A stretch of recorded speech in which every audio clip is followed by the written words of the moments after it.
Welcome, everyone, to Rutgers at the Voice of College Football. I'm Adam Lamparello, along with my fantastic co-host, Gabriel Pickup. We got a great show here for you tonight. First thing we're going to talk about is Gabe's first edition of the player polls. And then we're going to discuss the one key for every game this season for Rutgers to have a chance to win. So, Gabe, start us off. Yeah, so how's everyone doing? We got a little bit of a shorter show because starting at 8 o'clock, the you-know-who's play in the Eastern Conference Finals. And that allows me to segue into this segment that I started this past week. And it's the first edition. You see a lot of different shows do it on social media, and that is just DM everyone and see what they're thinking about a random subject. It doesn't have to be football related. It could be anything. So this past week, I took it upon myself to DM a bunch of Rutgers football players and just ask them, who do they think is going to win the NBA Finals? So I did this last week, so a few of these players already got it wrong, unfortunately for them. But I'll start off with Everett Small, who we got in the portal. He said he has the Thunder winning the Finals because nobody's guarding Shea. Well, they just lost last night, and Shea went 7 of 23. But you never know. Cam Anthony, transferred tight end, I believe from Ball State. He says he has the Knicks winning. I just feel like it's their year and they are rolling right now. They definitely are. Fingers crossed. We'll see if that continues tonight. And now we got Donovan Gibbs joining the show whenever I finish buffering. But what you got so far, Adam?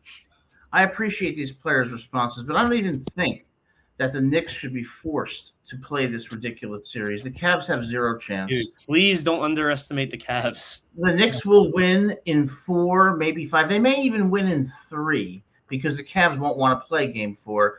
But the only team that was able to win in 3 games was the Thunder against the Suns because game 3 was so bad that you wouldn't even want to watch game 4. The Thunder is finished. Thunder is done.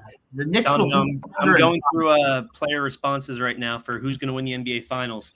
So far, I said Everett Small said the Thunder. Cam Anthony said the Knicks. Now, Zamir Dawood says the Knicks, and he feels like Cat will be unstoppable. Wow, that's surprising for Samir because he's been in Philadelphia basically for the last 2-3 years. And speaking of Philly, Nick Oliveira says Knicks because they beat his Sixers. That's another one. Now, a lot of these guys, I'm sure, are saying Knicks because it's, the greater metropolitan New York City area. Brandon Murray says, I got the Knicks winning because no one can stop Brunson, and they got NYC and Jersey behind them. Let's see here. RJ Johnson. Oh, and by the way, I did this last week. So, Donovan, some of these are already going to be wrong. Some of them already got eliminated. But RJ Johnson said he's a LeBron fan. He wanted them to get one. But with Luka not coming back, he thinks the Thunder are going to go back-to-back because they play excellent on both sides of the ball and have great depth. Here's one. KJ Duff says Knicks got to represent NY. Statue of Liberty emoji. Malachi Davis, the first one. Understood that. Okay. Malachi Davis said he had the Pistons winning because Michigan does it better. Well, they didn't do it better game 7. Mike Dukes. Jalen Duren didn't do it better. No. Not the Pistons. Jalen Duren didn't do it better. Mike Dukes, even though he didn't say the Knicks, he has my favorite response. I said, who do you have winning the NBA Finals and why for the show? He said 313 because Caden them. Detroit Pistons. Yeah, 313 is the area code for Detroit. But yeah, that's my favorite response. That's the most personality so far. And I believe that is it. Yes, that is it. That's all for this edition. But look, I appreciate them all responding, the ones that did. Oh, and Rees-Beck also said the Thunder too. Cleveland is. We got a good turnout. Good job, Gabe. That's a good turnout. Hey, thank them, man. Thank them. Credit to Gabe for that, but I will say that Cleveland is a pretty dirty city, and you know what? In the winters, it's a miserable place to be. These Cavaliers are not going to come into New York City and Madison Square Garden and beat the Knicks. So forget about it. Knicks in 4.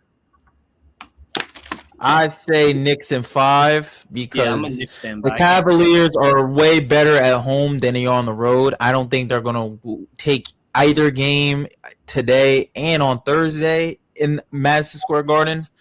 If they do, it will be because James Harden was able to work that whistle the same way that he did against the Detroit Pistons just last week. I recently just talked about this just an hour ago on college radio.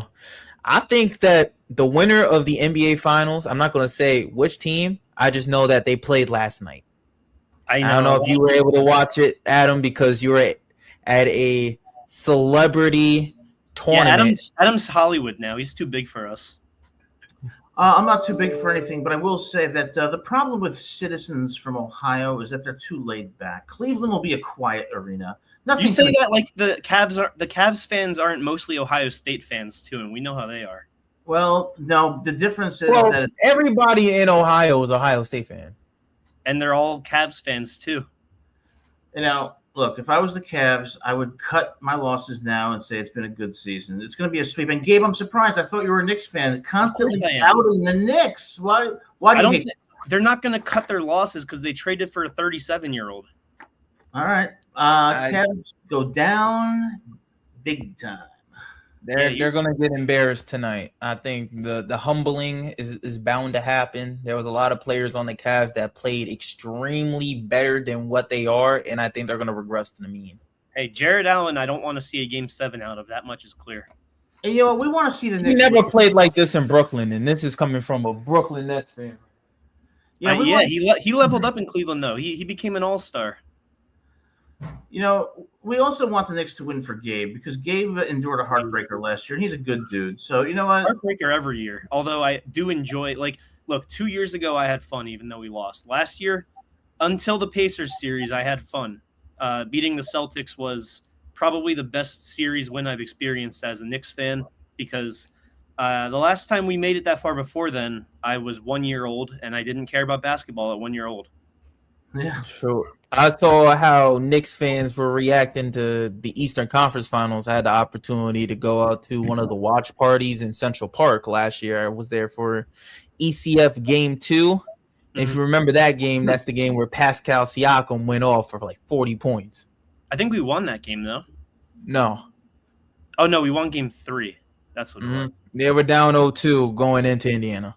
And then we took Game 3. Wow, okay. That's crazy that both games we won. Anyways, so that's the player poll, and that's the reason, understandably so, that we're going to have to cut this before 8 o'clock because I think everyone watching is probably going to be tuned into that too.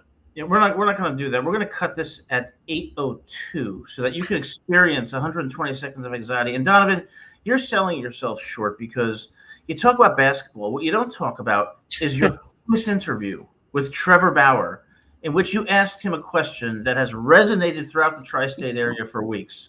Donovan is the next great reporter for. Hopefully, I just finished up writing my first article with Sports Illustrated, so I'm just being able to go. little by little. Sports Illustrated, congratulations, Gabe. Yes. Knicks are going to win it. So you guys have good things in store for you. Me, you just won. What was it? Was it? You just won a helmet from 1992. 91. That's 91. Corey Miller, linebacker for the Giants, played 8 years. Not only a fantastic player, but a great person. We had a great time last night, and thank Corey for see, y'all are both Hollywood on me already. That's crazy. Adam's in a whole different area of Hollywood. I'm just driving by. This man's already up next to the sign. I think you should start calling me Robert Downey Jr. Because you're Robert Down Southie Jr.? No. All I'm going to say is this. these are all good events and everything, but the big events coming is when New York City explodes, when the Thunder go down and the Knicks bring a championship to the Big Apple. Hey, look, the only way that happens is if Thunder Spurs goes 7 and there are injuries. Yeah, I think the Knicks have a better chance of winning against the Spurs than they do against the Thunder. The Thunder are I so agree. overrated. The Thunder have a 12-man rotation, and the thing is, they're 6 through 12 guys. Yeah. If they were on a team of their own, they would have been in the play-in. Yeah, and the fact that we haven't beaten the Thunder since 2023, and meanwhile the Spurs this past year we went 2-1 against them and beat them in the play-in final, or not the play-in, in-season tournament final. Have you guys ever been to Oklahoma? They have nothing there but tornadoes. They cannot handle the pressure. But they have really good basketball players. But San Antonio has a river and the Alamo, so. And San Antonio is very young. Tim Duncan is not going to defeat Charles Barkley. According to Charles Barkley, they got some big old women. I've been to San Antonio. I did not notice a heavier demographic. So. Did you see the dirty water? The what? Did you see the dirty water in San Antonio? I didn't think the riverfront. Galveston. The riverfront was beautiful. To trash San Antonio like this is shocking. I like San Antonio. I would live out there, but I want them to go down to us in the NBA Finals. But I would live there. It's a very nice city. So what's the series with the Thunder right now? The Spurs just won last night, so it's 1-0. In an insane game. That was arguably the best game in the last 5 years in terms of. That was the best game I ever seen from a center in arguably 10 years. Wemby put up, you might remember this, Adam, because this was like the beginning of the millennium, 2000 Shaq. That was the last time a player did what Victor Wembanyama did. Oh, come on. What about Jokic? What about Jokic? Jokic never put up 40 and 20 in the conference finals or further. I'm pretty sure he put up 40 and 20 in the NBA finals. No. Yes, he did. Game 1. The last person to do what Victor Wembanyama did last night was 2000 Shaq. That was in, I think, their debut in the NBA, in the conference finals. Let me guess. The Spurs won at Oklahoma. Yeah, but it was close. Thunder done. It was close, and their starting 5 played over 40 minutes, every single one of them. Wemby I don't think they can do that for 4 straight games, let alone potentially 7 straight. Was it Stephon Castle that played 51 minutes? No, it was Devin Vassell. Devin Vassell. All reliable. Devin Vassell played 51. Wemby played 49. Yeah. Wow.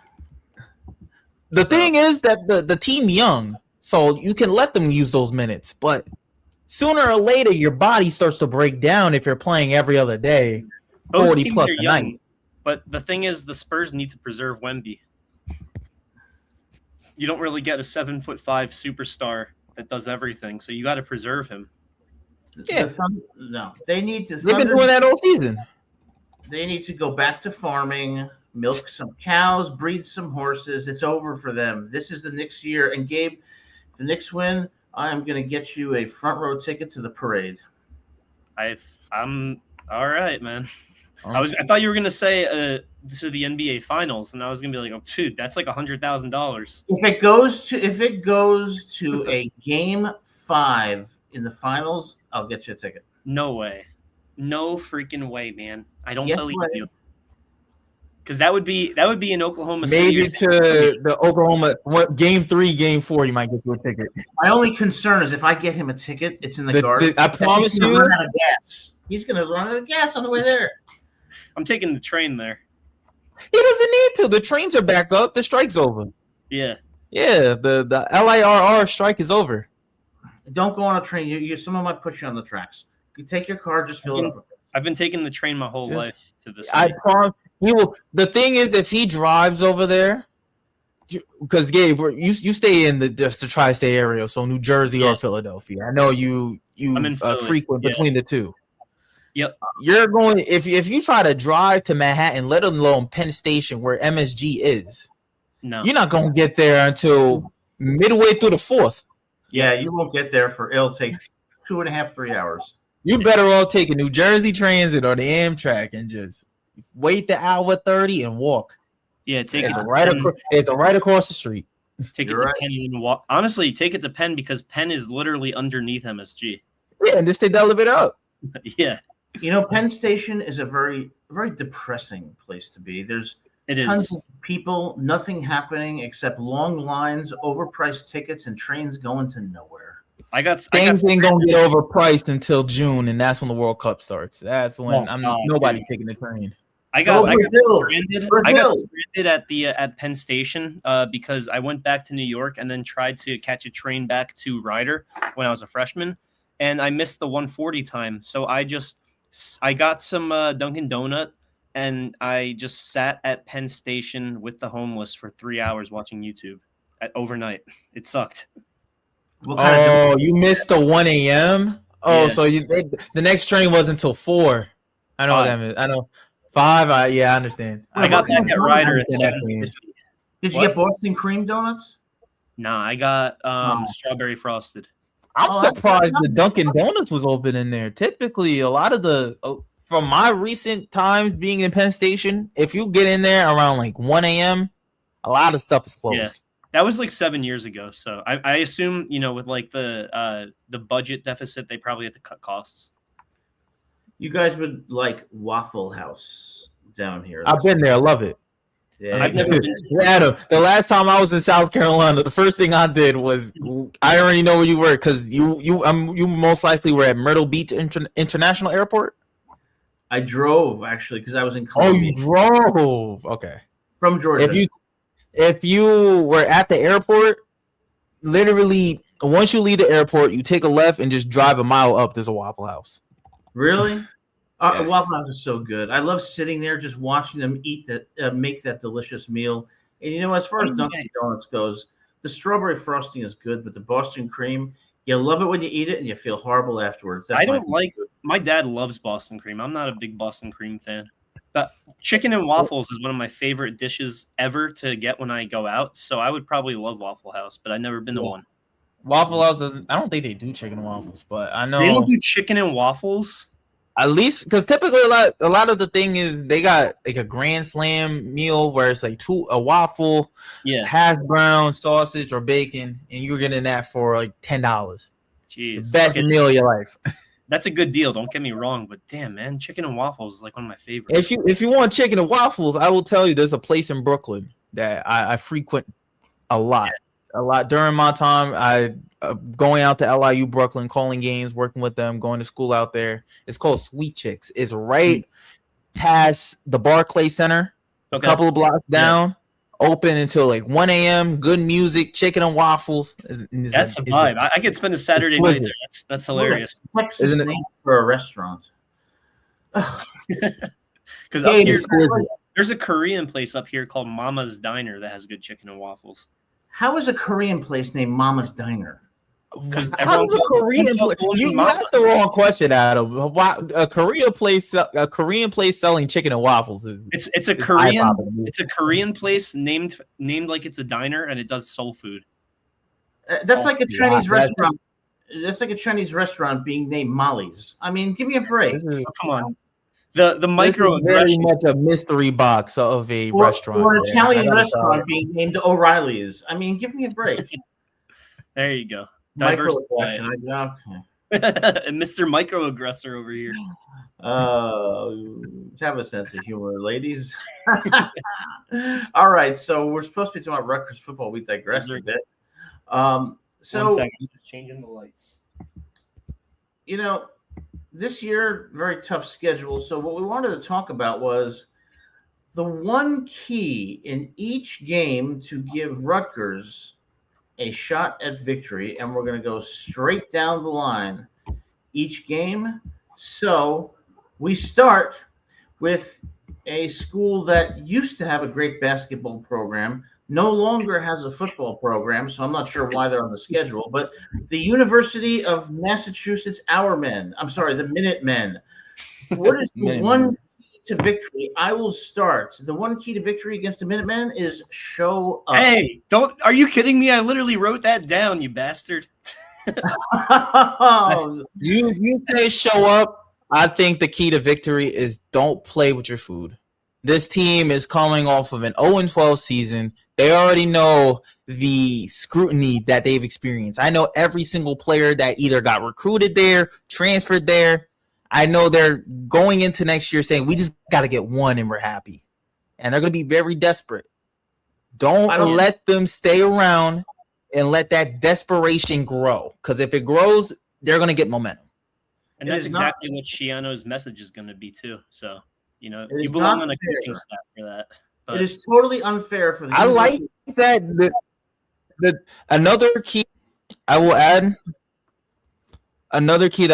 is that Dylan Lonergan, I feel like this is going to be a game where you're going to see how well Dylan Lonergan can play back in Massachusetts. He isn't. He's not at Chestnut Hill, but he's still in the state. He's still back in the area, back in the old stomping ground. So he's going to be a key person that you got to look at in this game as well. Yeah, and Massachusetts isn't that big, so you can reckon that a cheaper UMass Rutgers game, I bet a lot of Bostonians will travel to. First of all, the fact that Boston... I think potentially some scouts might be there, too, to look at how good he is and try to just see it in person. I think the University of Massachusetts should be ashamed and subject to sanctions. You should not have students who are forced to be on a football field praying for a victory and getting beaten up like that. It's abuse. It's wrong. They need to cancel their program. And Boston as a city needs to shut down after that disgraceful performance against the Cavs. Boston, no good. That was against Philly. That was Philly. But real quick, I know we're only supposed to say one thing, but to add on to Donovan's point, how much of a poetic story for them would it be if Harizmiak's first win as a coach was against us? Just saying. They're gonna want it. They're gonna want it. And I do think that I suspect there's any team right now other than Rutgers. My apologies, Adam. But if there's any team other than Rutgers that's just looking to start fresh, because Rutgers finished out the season last year with a sour taste in their mouth. You can say the exact same thing, maybe even worse for UMass.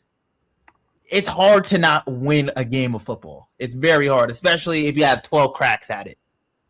So I know both teams are looking for a clean slate, and that's why I think Rutgers can't play with their food. It's a good point. I suspect that the Massachusetts Minutemen will request that the game be played with a basketball rather than football. It will not make a difference. Rutgers wins, but a little bit closer than people think. 39-22, Rutgers. I don't think we have time for score predictions for each one. As we move on, thank you for that prompt. You know, apparently there's this fixation with Massachusetts and Boston. So we go back up to Boston for an away game against Dylan Lonergan's former team, the Boston College Eagles, who did not perform well last year. I'm sure Bill O'Brien wants to get them back on track. Guys, what's the one key? You got it, Donovan. Play with emotion. Oh, my bad. You go, Gabe. My bad. I was just going to say almost the same thing as you. I was going to say play with effort because this is a trap game and we need to avoid it falling into that trap. So we need to not just show up like we would against UMass, but play like it's a Power 4 conference team, which they are. Even if they were the worst in the ACC, they're still in the freaking ACC. Shout out Peter Griffin. So they need to show up and play with effort. So when I was watching the Penn State game last year, Ethan Kaliakmanis in the fourth quarter goes back to pass. The ball drops. Penn State scores. We lose. Now, Ethan, no negativity towards Ethan. He had a wonderful career. It was just a bad play. So my one key is don't drop the ball. And what I mean by that is they've got to play disciplined against Boston College, do the little things right. If they do that, they will win. I'm going to use a term that a lot of my old coaches have told me, especially during rivalry games between LIU Wagner, LIU versus Central Connecticut. If you're tuned with the NEC, we have had a lot of battles with those two teams throughout the last 4 years. And that is play with emotion, but don't play emotional. This is Lonergan's homecoming. He left this team to go to the Big Ten. A lot of former players, former coaches, people on the sideline They're going to be chirping. You can't allow that noise to take over and do something stupid that will lead to Rutgers potentially getting a penalty.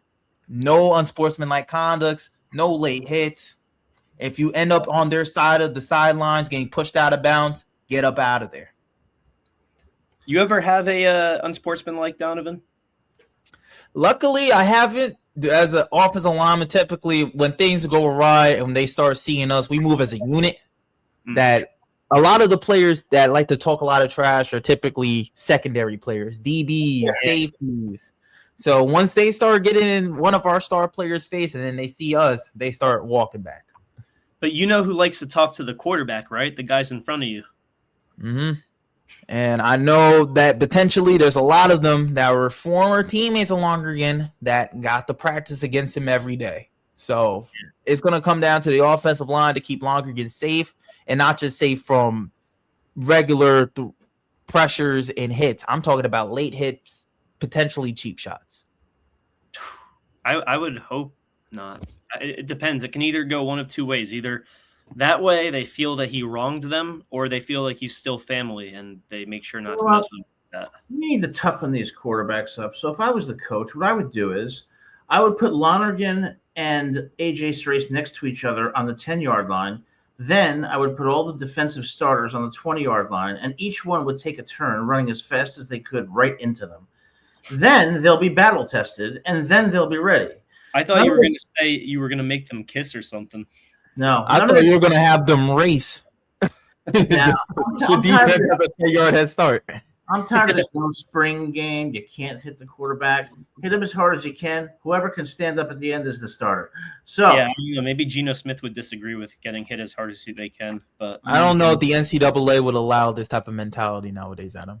That's why Greg Schiano's the coach, and I have a 14-inch vertical leap and a 128-pound bench press. So that second part's not bad, though. Well, I guess not for a 50-year-old man. Not a lot of people can bench 225, so you should be proud that your bench is over 100. I appreciate. Well, thank you. It raises my spirits a bit from the person who personally knows Trevor Bauer. So let's move on to the next game. August 16th is a really, really critical date. Everyone thinks, oh, that's the day when Elvis Presley died. But on August 16th, 1993, I hopped on a plane on American Airlines from New Jersey to go to my alma mater, the University of Southern California. And what a great 4 years it was, but always missed New Jersey and glad to ultimately be going back there. USC Trojans come to Rutgers. What's the key, guys? You have, and I mean have to, start off this homestand in the Big Ten right. This is a winnable game. You got to go into that with that mindset. I remember the entire week last year going into Eastern Michigan before we upsetted the Eastern Michigan team, which we were 22.5 underdogs against. The first thing that my coach, O-line coach Ian Pace, shout outs to him, he's told us all in the room as the offensive line, we can win this one. We got the same type of athletes that they got.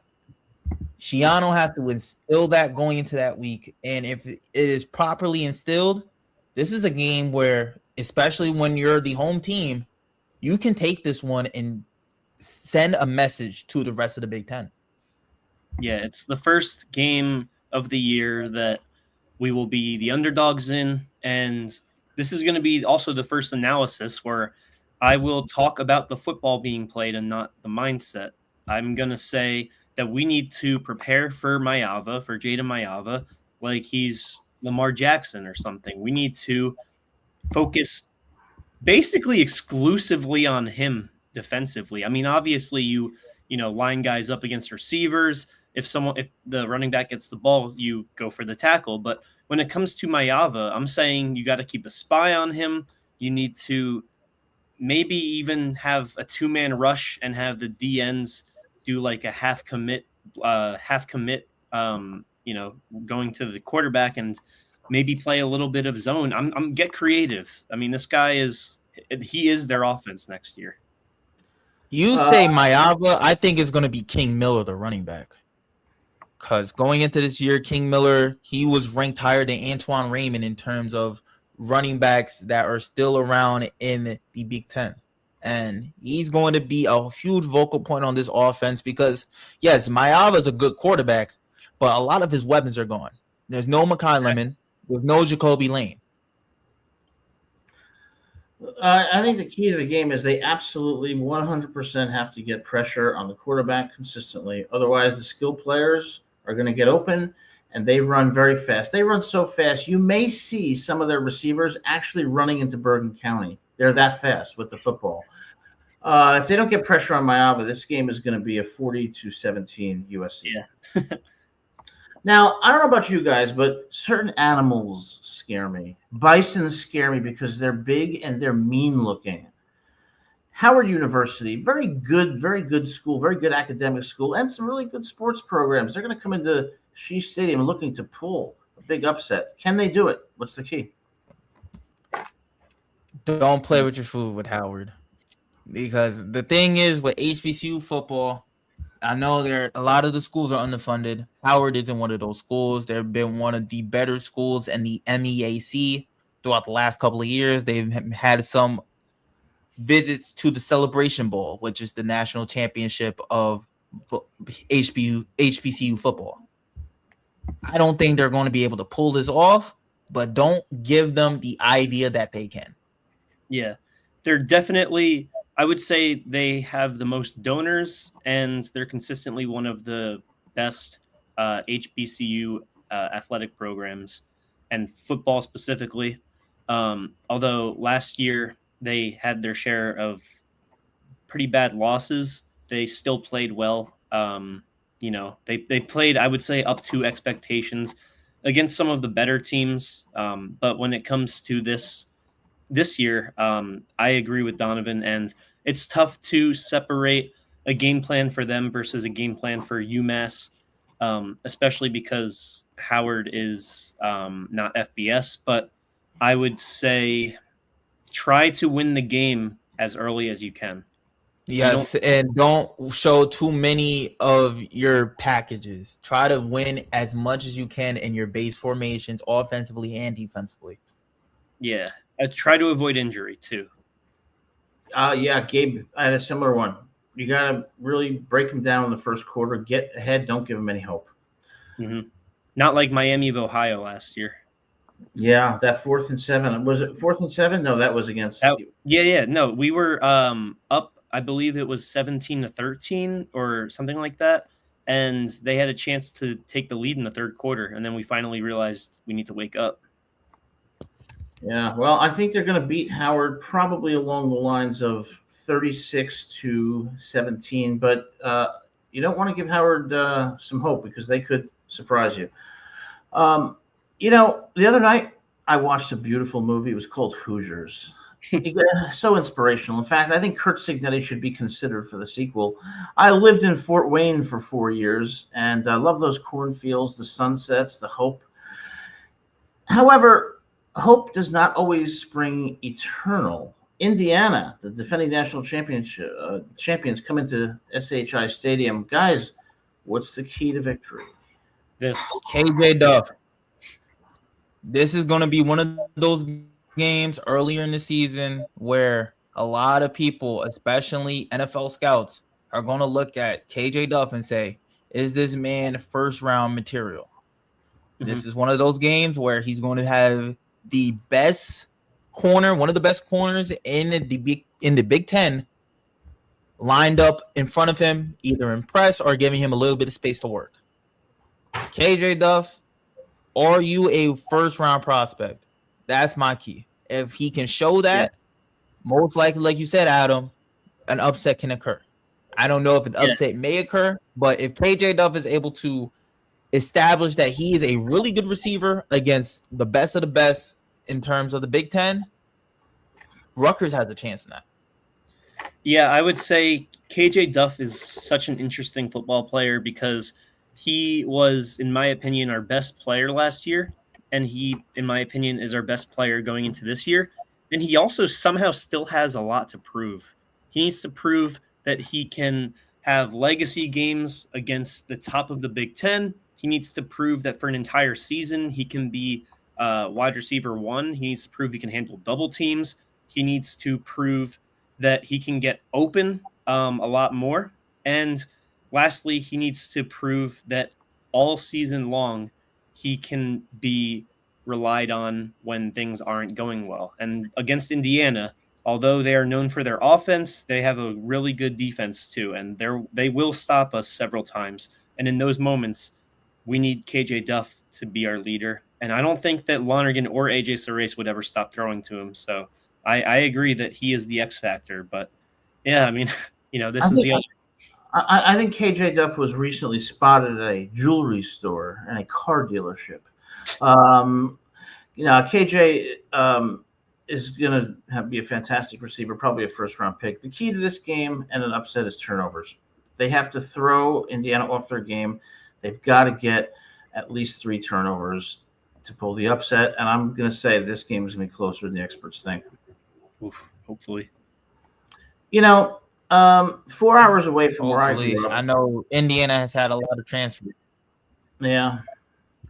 Now, the next game really bothers me for a few reasons. About 4 hours away from where I grew up, Baltimore's always been a bizarre city with the mediocre Orioles, somewhat good but not good enough Italian restaurants, and once again, the mediocre Maryland Terrapins, who are just always capable, though, of pulling an upset, especially with a good quarterback. What's going to happen here, guys? What's the key? Yeah, I think the key to this one is you got to treat Malik Cunningham like he's a running back almost, because we allowed 170 rushing yards from him alone, and I think 140 of those were in the first half last year. And in the second half, we adjusted and we shut them down. So I would say it's probably our best game last year defensively. And that's kind of sad because Maryland still put up 20 points against us. We need to borrow. I can't believe I'm saying this. We need to borrow a page out of Rob Smith's playbook from last year. Antoine Raymond ran for over 200 yards against Maryland last year. Bingo. Maryland, that entire week, is going to watch that film, especially their front seven. It's going to come down to the offensive line to be able to provide the same type of holes and same type of running lanes that they did last year. Yeah.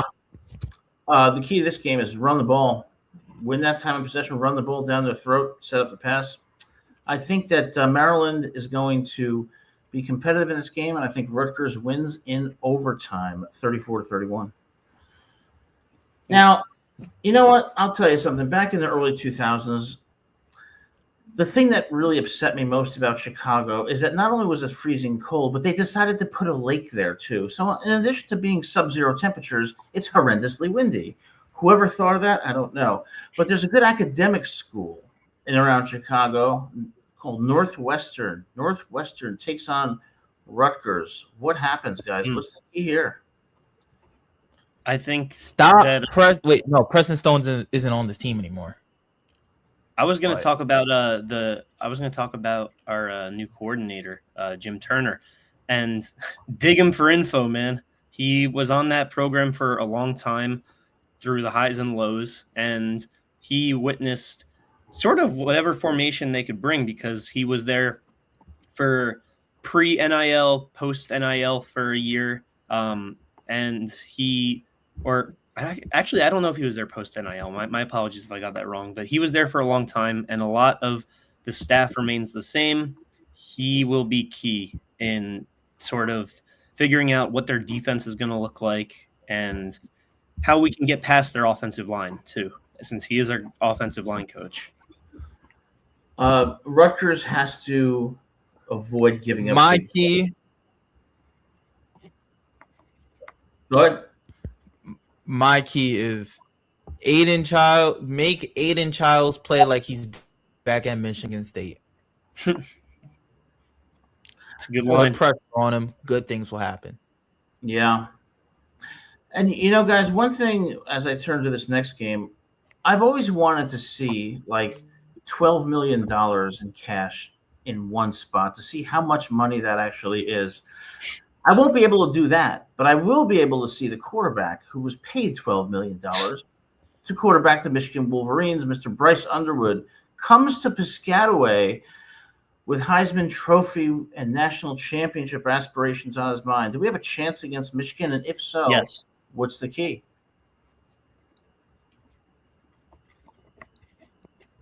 I think the key is we kind of saw it between Michigan and Texas last year, and if in their bowl game, I don't remember the specific bowl. I don't think it was the Cheeses Bowl. I think it was Cheeses Bowl, but have Bryce Underwood have to beat you with his arm. Exactly. He's good scrambling. He's really good scrambling. He is a guy that can move around the pocket and make you pay if you're in man coverage. Because if you're in man coverage, that means there's no eyes on the quarterback. I would say live and die by staying in zone and have him have to use his IQ to beat you. You have really good corners, and I know you have some man corners in Samir DeWood who likes to live and die in man coverage.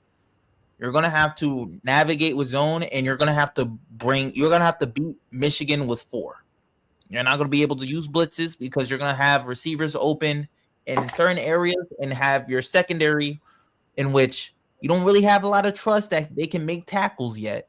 We haven't really seen that so far during spring. Hopefully that improves going into the season.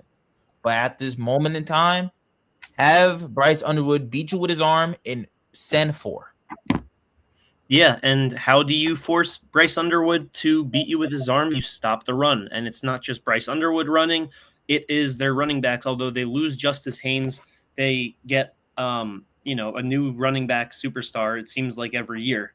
And so what you do is you collapse on the running back. That's how you force Bryce Underwood to beat you with his arm. And if he can do that, I would say job well done, even if we lose. But that's my key. Yeah, I'll be quick, and then we'll go through the next 2 quickly because Gabe has to start watching the Knicks game. I will give an update. Knicks are already up 21-0. So, the key in Michigan, I'm going to use the C word. Containment. You have to. You did use the C word, even if you didn't mean to. Well, it starts with a C, doesn't it? Yeah, but I'm saying that the C word is in that word itself. Oh, I'm horrified. We must move on. Now, let me tell you something. I was in Madison, Wisconsin once. Very beautiful in the summer. Didn't feel campy to me, though. And I'm not sure why they call it Camp Randall.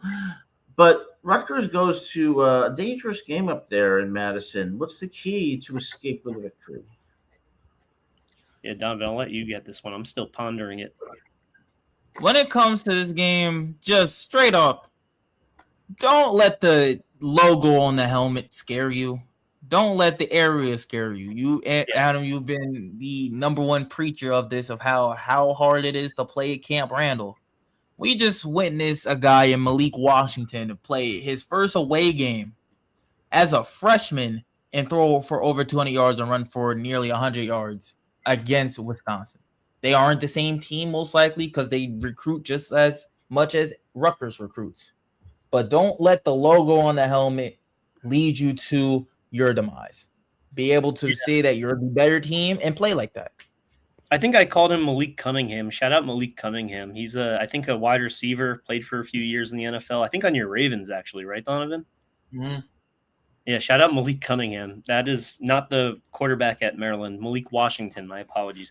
When it comes to Wisconsin, when you said don't let the logo intimidate you, I was going to say don't let the environment intimidate you. And how's it going, Jason O? First comment of the show. About to leave. Good to see Jason O here. Welcome.